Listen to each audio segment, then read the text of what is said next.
salaamaaleykum wa rahmatullah mbokk yi maa ngi leen di nuyu di leen gërëm di leen sant tey baalu ak ñëpp ci koor gi seen tey baal ñëpp ak seen mbokk docteur Massamba Gueye doon bëgg rek waxtaan ak sama bopp waxtaan ak samay mbokk ndax saytaane dugg na suñ diggante ak waa kër docteur. saytaane nag ñëw na ginnaaw bi ñenn ci ñun génnee àdduna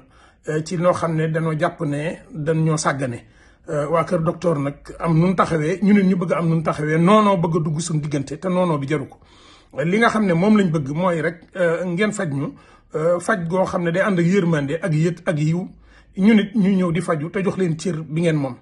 suñ kër yi la docteur yi génnee ak médecins yeeg sage-femme yeeg ñi leen di jàppale dem faje buñ paree ci suñ biir kër yi la ñuy dikkaat kon suñ bopp la ñuy wax buñ leen di joxoñ ñoom it nanu xam ne ñun ñii duñu seeni noonu.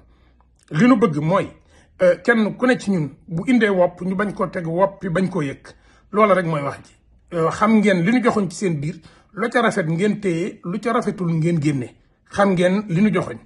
joxoñ nag lépp du dara lu dul nanu defaree ba këru fajukaay yi jumtuwaay yi fa nguur gi def mu teg ko fa waaye ku ñëwit nga yëg ne kat yëg nañ la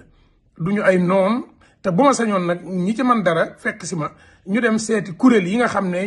ñooy jàppale ñiy faju ak kuréel yi jàppale waa kër docteur ñu wax ak ki nga xam ne mooy yilif ñëpp te mooy ministre bi mu dimbale ñu ba dajale njabootam ñëpp ñu toog waxtaan ndax duñu ay noon.